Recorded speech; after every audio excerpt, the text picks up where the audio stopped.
सभी को नमस्ते, सुस्वागत है अपनी कक्षा में। आइए आज की चर्चा प्रारंभ करते हैं एक नए विषय, नए सब्जेक्ट के साथ। विषय है आज का सर्वनाम, संज्ञा के बाद आने वाला सर्वनाम। सर्वनाम, क्रिया विशेषण, क्रिया विशेषण, इस प्रकार से हम जाएंगे। आज हम चर्चा करेंगे सर्वनाम की। सर्वनाम सब नामों के जगह पर व्यवहार होने वाला सर्वनाम। पुनः दोहरा रहा हूं, सर्वनाम। सर्वनाम, नाम यानी कि संज्ञा। नाम मतलब व्याकरणिक दृष्टि से नाम को हम संज्ञा कहते थे। आगे के हमने चैप्टर में, आगे के वीडियो में इस बात को चर्चा किया। आज सर्वनाम की चर्चा करते हैं, मतलब उन नामों के स्थान पर व्यवहार होने वाले शब्दों को सर्वनाम कहेंगे। अभी सर्वनाम क्या है? संज्ञा के पदों के स्थान पर जो संज्ञा के पद होते हैं या शब्द होते हैं, उनके स्थान पर व्यवहार होने वाले जो शब्द होते हैं उनको सर्वनाम कहा जाता है। हमें ये याद रखना है। अभी आइए और सर्वनाम के बारे में जानते हैं। इस प्रकार से हम सर्वनाम की अगर हम सर्वनाम का किसी ने पूछा कि सर्वनाम क्या है, अगर उसको डिफाइन करना पड़े कि ये सर्वनाम क्या है, तो हम इस प्रकार से लिख सकते हैं। देखिए, संज्ञा के स्थान पर प्रयोग होने वाले, देखिए प्रयोग होने वाले पदों को सर्वनाम कहते हैं। पद, यहाँ पर एक शब्द को थोड़ा आप ध्यानपूर्वक सुनना।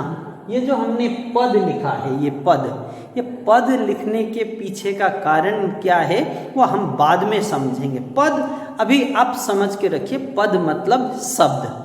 शब्द और पद में थोड़ा अंतर है, वो अंतर क्या है बाद में हम समझते हैं। अभी हमने लिखा है पद, ये कोई आपको शब्द बोलकर भी सिखा सकते हैं। शब्द बोलकर भी कोई आपको सिखा सकते हैं और आप इस प्रकार से याद रख सकते हैं। एक बार फिर से मैं डिफाइन करना चाहूँगा, डेफिनेशन को मैं बोल रहा हूँ। सर्वनाम किसे कहा जाता है? अगर प्रश्न आए तो उसका जवाब हमें इस प्रकार से देंगे। संज्ञा के स्थान पर प्रयोग होने वाले, ठीक है, पर प्रयोग होने वाले पदों को या शब्दों को सर्वनाम कहते हैं। इतना हमें याद रखना पड़ेगा। मतलब संज्ञा के स्थान पर व्यवहार होना होगा। जैसे अगर मैं लिखता हूं राम कहाँ जा रहे हो, राम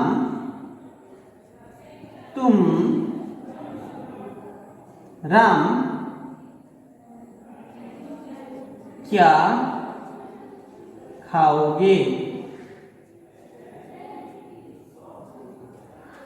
राम कब आए। इस प्रकार से हमने यहाँ 3 वाक्य लिखे हैं। देखिए, हमने 3 वाक्य लिखे हैं।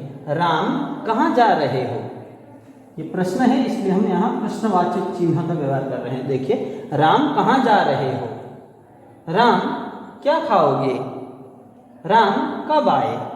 बार बार यहाँ पर एक संज्ञा शब्द का बार बार व्यवहार हो रहा है। आपने देखा भी होगा, ये संज्ञा शब्द बार बार व्यवहार में आ रहा है, मतलब राम। इस प्रकार से अगर हम व्यवहार करेंगे, एक बड़ा सा अगर पन्ने में लिखा हुआ हो राम के विषय में, उनके विषय में, तो राम कितने ही बार हम व्यवहार करेंगे, जो सुनने में भी अच्छा नहीं होगा और बोलने में भी अच्छा नहीं लगेगा। इसलिए हमारे हिंदी व्याकरण में इस सर्वनाम को लाया गया है। मतलब सर्वनाम वो शब्द है, वो पद है जो संज्ञा के स्थान पर व्यवहार होता है और उससे हिंदी बोलना आसान हो जाता है और सुनने वाले जो श्रोता हैं उनके लिए भी अच्छा होता है और वक्ता को भी हिंदी बोलना अच्छा लगता है।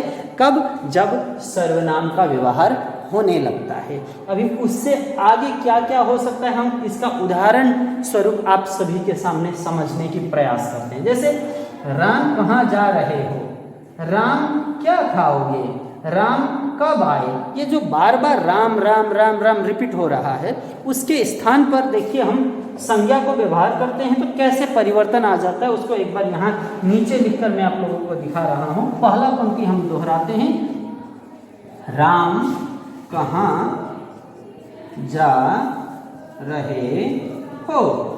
प्रश्नवाचक है इसलिए प्रश्न देते हैं। अभी यहाँ पर बार बार राम कहने की जरूरत नहीं, क्योंकि राम को ही हम बोल रहे हैं। तो तुम क्या खाओगे, तुम क्या खाओगे, यहां पर हमने ऐसा बोला। देखिए राम पहले तो लिखा, लेकिन ये जो राम दूसरा था यहाँ, इसके स्थान पर हमने यहाँ तुम का व्यवहार किया।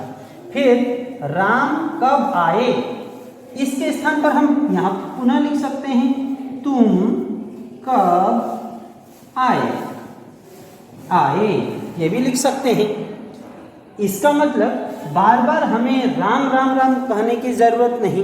एक बहुत बड़े परिसर पर हमें इस बात को लिखना पड़े तो बार बार एक ही नाम को दोहराना बहुत बुरा लगता है। इसके जगह पर अगर हम सर्वनाम का व्यवहार करेंगे तो ये हिंदी पढ़ने में भी बहुत अच्छा लगेगा, सुनने में भी बहुत अच्छा लगेगा।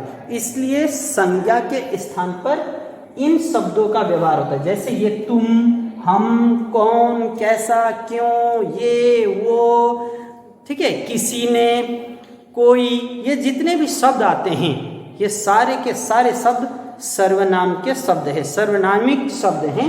आइए इनको थोड़ा आगे की ओर देखें और इनमें क्या क्या परिवर्तन हो सकता है, इनके भेद क्या हैं, इनकी चर्चा करते हैं।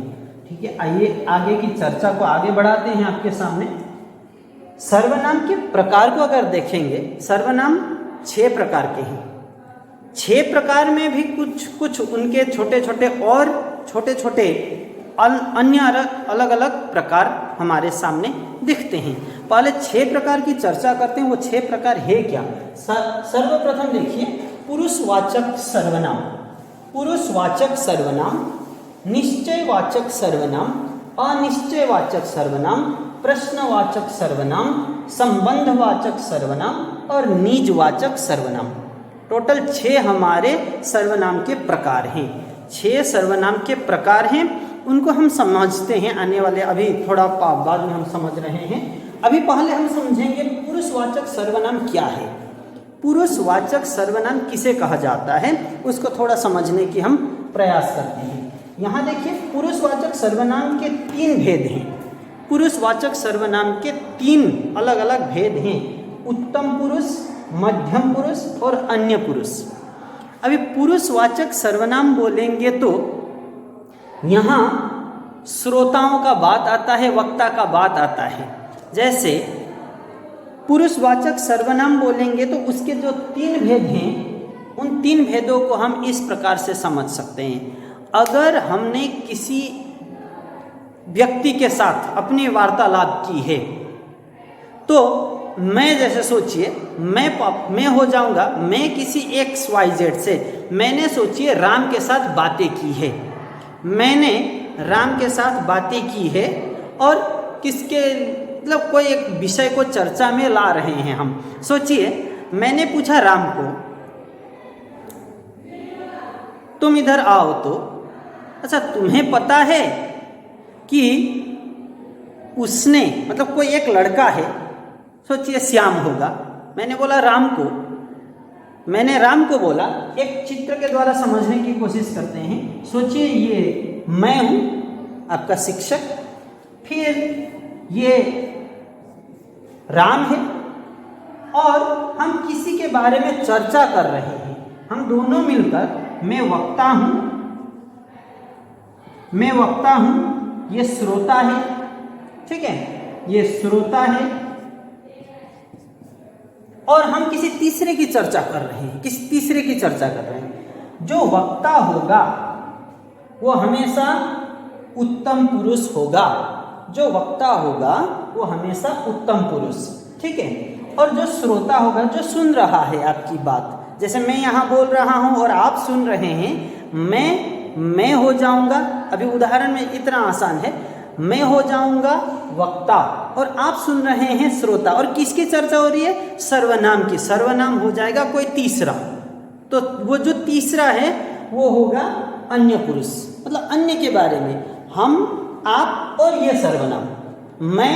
मैं हो गया प्रथम पुरुष, फिर आप श्रोता हो जाएंगे उत्तम पुरुष, फिर मैं हो जाऊंगा उत्तम, फिर आप हो जाएंगे मध्यम पुरुष, और अन्य जो होंगे, मतलब जो सर्वनाम की हम चर्चा कर रहे हैं वो हो जाएगा अन्य पुरुष। अभी यहां देखिए, ये उत्तम पुरुष मैं,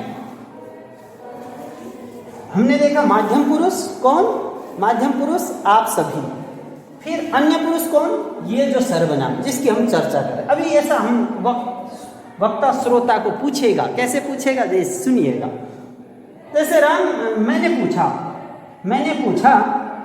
राम तुम कब आए? राम तुम कब आए? किसने पूछा? मैंने पूछा, ठीक है, मैंने पूछा राम तुम कब आए?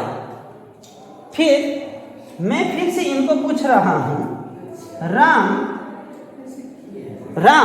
श्याम कब आएगा? राम, ये इन्हें पूछ रहा है, राम श्याम कब आएगा? वो आएगा कि नहीं? वो जो शब्द हमने लगाया, हमने काल्पनिक रूप से बोला, वो उसकी चर्चा है, ठीक है, तो वो हो जाएगा कोई तीसरा।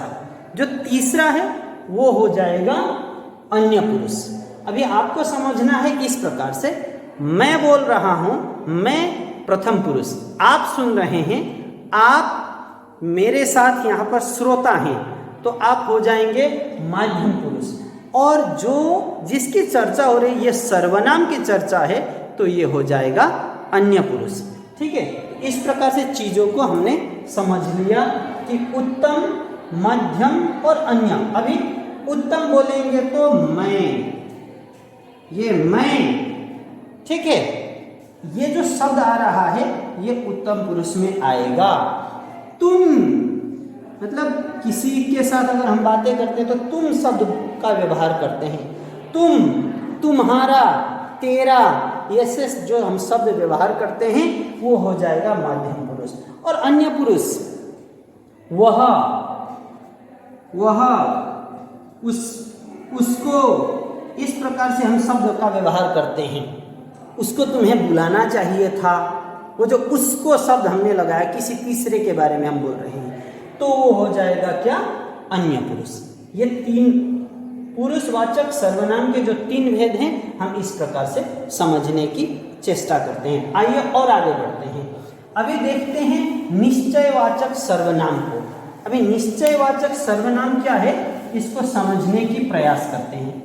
अभी आपको एकदम आसान है, सहज भी है, समझने में बहुत ज़्यादा कठिनाई है नहीं है। देखिए, निश्चयवाचक सर्वनाम मतलब वो सर्वनाम जहाँ निश्चितता हो, जैसे ये, वो, ठीक है। जब हम निश्चित चीज़ों को चर्चा में लाते हैं तो वो निश्चयवाचक सर्वनाम में गिना जाएगा।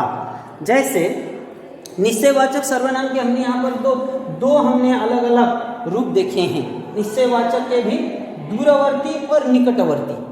जैसे दूरवर्ती बोलेंगे वह, लेकिन निश्चयता होना चाहिए, वहाँ निश्चयता है। वह नाच रहा है, वह गा रहा है, ठीक है। वह थोड़ा दूर लेकिन निश्चयता है। वह मुझे बोल रहा था कि, वह मतलब कोई है, ठीक है, वह मुझे बोल रहा था। इस प्रकार से भी हम बोल सकते हैं। या निश्चयवाचक दूरवर्ती, ये निश्चयवाचक सर्वनाम शब्द को हम इस प्रकार से भी जानने की कोशिश कर सकते हैं। जैसे दूरवर्ती, वे आ रहे हैं, ठीक है। अभी कोई दूर से आ रहा है, उनके बारे में अब जब हम चर्चा करते हैं तो ये वे, ठीक है। अभी यहाँ सामने अगर कोई है बहुत निकटवर्ती मतलब बहुत सामने, लेकिन निश्चयता है, ये मेरा कलम है। देखिए ये बोलेंगे तो सामने वाला, जैसे ये मेरा कलम है, सामने निकट निश्चयता है, ये मेरा है, निश्चित ये मेरा है, ये मेरा कलम है। लेकिन यही चीज बहुत दूर होगा तो हम बोलेंगे वो मेरा कलम है, वो शब्द का हम व्यवहार करते हैं, लेकिन वो निश्चय मेरा ही है, तो यहाँ पर निश्चयता होता है। तो ये जो ये और वो या वे या वो इस प्रकार के जो शब्द होते हैं, ये वो बहुत दूर हो और वे इस प्रकार से दूर का हम व्यवहार में लाते हैं, तो ये हो जाएंगे दूरवर्ती निश्चयवाचक सर्वनाम के उदाहरण। फिर निकटवर्ती के ये, ठीक है, इसने, इससे, ठीक है, इस प्रकार के शब्द हम जब व्यवहार करते हैं, इससे तुम्हें क्या मतलब, जैसे इससे यहां सामने है, अभी दूर है तो उससे, वो जो उससे बोलते हैं ना थोड़ा दूर है, ठीक है। तो इस प्रकार के सर्वनाम को हमें इस प्रकार से समझना है। निश्चयवाचक सर्वनाम के दो भेद हमने देखे, दूरवर्ती और निकटवर्ती निश्चयवाचक सर्वनाम। फिर आते हैं अनिश्चयवाचक। यहाँ अनिश्चयवाचक बोला जाए तो निश्चयता नहीं है। जैसे यहाँ हमने देखा था, ये मेरा कलम है, उसने चुराया था, ठीक है, दूरवर्ती है तो उसने हमने बोला है, सामने है तो इसने चुराया था, ठीक है। इस उस का हम जो व्यवहार कर रहे हैं वो है निश्चयता। वहां पर निश्चयता था, हमें पता था, हमें मालूम था कि इसी ने चीजों को उठाया है, चुराया है और ये मेरा है, ठीक है। लेकिन अभी जिसकी हम चर्चा कर रहे हैं वहां निश्चयता नहीं है, इसलिए ये अनिश्चयवाचक सर्वनाम शब्द है। अनिश्चयवाचक सर्वनाम शब्द जहां निश्चयता ना हो, जैसे कोई आया होगा। जैसे सोचिए आपने घर का दरवाजा बंद करके आप घर से गए थे, आपका सारा सपरिवार, जब आकर देखते हैं आपका गेट का जो, जैसे जानते हैं ना, गेट को जिस प्रकार से आपने बंद किया था, आकर देखते हैं उस प्रकार से गेट बंद नहीं है, थोड़ा सा खुला सा है, लेकिन कोई नहीं है, व्यक्ति कोई नहीं। तब आपके मन में एक आएगा ना, शायद कोई आया होगा। वो जो कोई शब्द आया तो है, कोई आया है, लेकिन ये निश्चयता नहीं कि कौन आया है। तब आप वहां क्या व्यवहार करते, कोई। तो किसी ने, सोचिए रात को आप आराम से सो रहे थे, सभी सो रहे थे, तो आपके दरवाजे पर किसी ने पत्थर फेंक दिया, तो आप बोलेंगे क्या, पत्थर फेंकना तो हुआ है, ये कांड तो हुआ है, लेकिन आपको ये पता नहीं कि किसने फेंका है। तब आप क्या बोलेंगे, शायद किसी ने पत्थर फेंका होगा, या कोई रात को आया होगा जिसने ये पत्थर फेंका। ये जो कोई शब्द का व्यवहार आप कर रहे हैं ना, ये अनिश्चयवाचक, यहाँ क्रिया हुई है लेकिन यहाँ निश्चयता नहीं है। काम हुआ है, घटना घटित हुआ है, लेकिन निश्चयता नहीं कि हम इस प्रकार से इसने किया है, उसने किया है, तुमने किया है, ऐसा हम नहीं बोल सकते। कोई, किसी ने मुझे बताया था, मुझे याद नहीं, बताया तो था लेकिन मुझे याद नहीं, तो हम क्या बोलते, किसी ने, किसी ने मुझे बताया था। वो जो किसी शब्द को हम बोल रहे हैं, इसने बताया था हम नहीं बोल रहे हैं, यहाँ किसी ने, अनिश्चयता है, तो इसको हम अनिश्चयवाचक सर्वनाम शब्द कहते हैं। अनिश्चयवाचक सर्वनाम में जैसे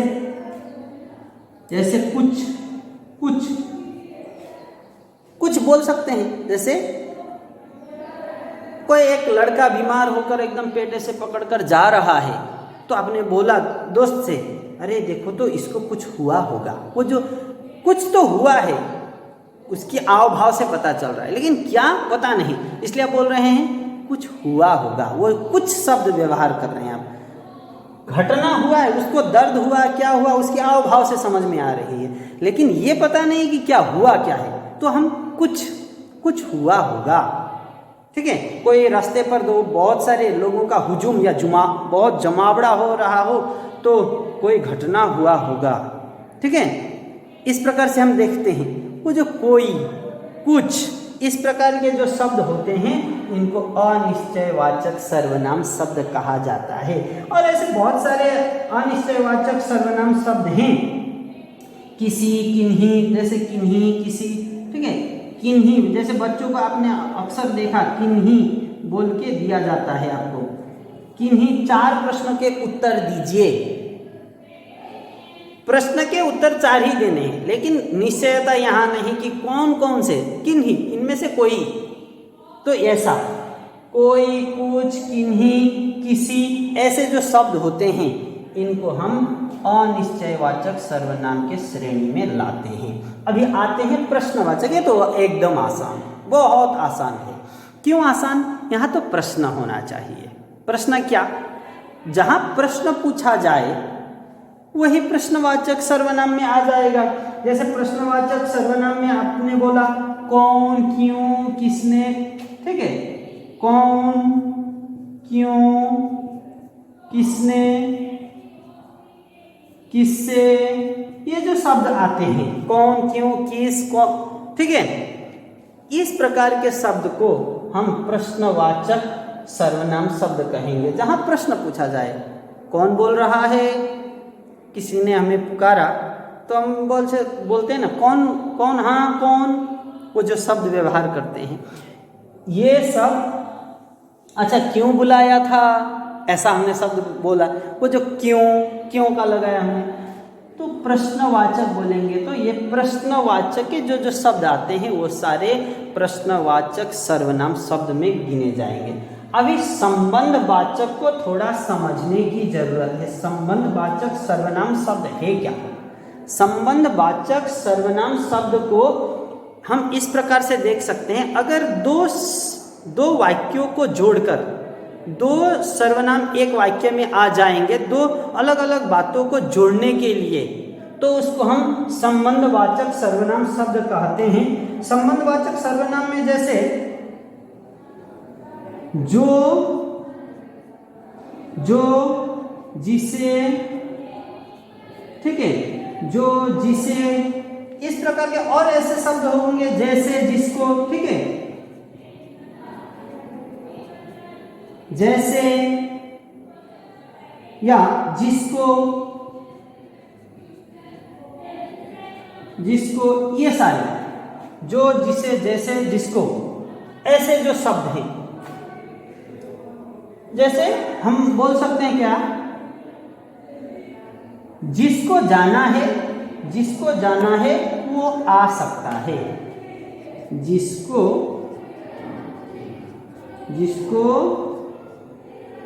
जाना है वह आ सकता है। जिसको जाना है वह आ सकता है। अभी यहाँ पर देखिए 2 सर्वनाम के जिसको, वह, दो सर्वनाम आ गए, दोनों के बीच में संबंध बनाएगा। 2 सर्वनाम के शब्दों के बीच में जो संबंध बनाए उसको हम संबंधवाचक सर्वनाम शब्द कहते हैं। ठीक है, जो जाना चाहेगा वो आ सकता है। जैसे जो, वो हमने लगाया, जो जाना चाहता है वो मेरे साथ आ सकता है। फिर जिसे जाने की इच्छा है उसे आने दो, जिसे वहां जाना है जाने दो।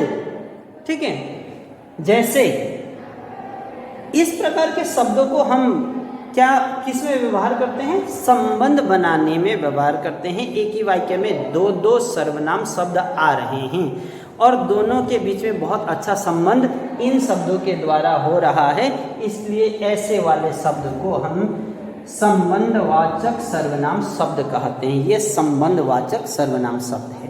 और अंतिम हमारा जो है वो है निजवाचक। निजवाचक में जैसे स्वयं, हम अगर स्वयं लिखेंगे,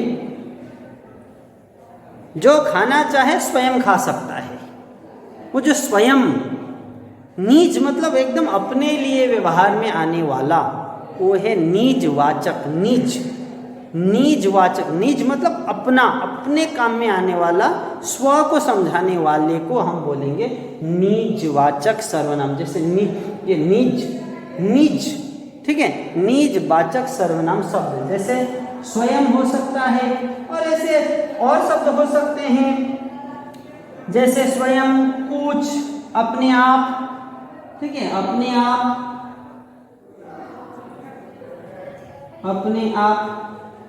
वो काम तुम्हें अपने आप करना चाहिए, वो काम तुम्हें अपने आप करना चाहिए। स्वयं को समझाने वाले जितने भी शब्द हैं वो हो जाएंगे निश्चयवाचक सर्वनाम शब्द। इसमें और उदाहरण हम जोड़ सकते हैं, इनमें और हम उदाहरण अगर जोड़ना चाहें, इनमें अगर और उदाहरण हम जोड़ना चाहें तो इस प्रकार से अपने आप, अपना काम तुम स्वयं करो, खुद करो, ठीक है, अपना, फिर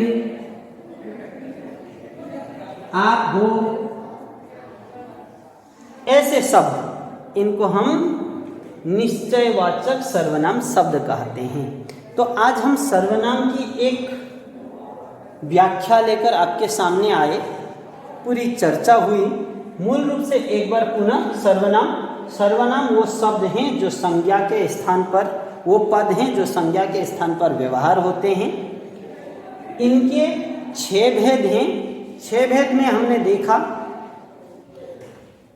पुरुषवाचक सर्वनाम, निश्चयवाचक सर्वनाम, अनिश्चयवाचक सर्वनाम, संबंधवाचक सर्वनाम, प्रश्नवाचक सर्वनाम, संबंधवाचक सर्वनाम और निजवाचक सर्वनाम। हमने 6 सर्वनाम के भेद देखे, फिर उनके अलग अलग चीज़ों की चर्चाएं की।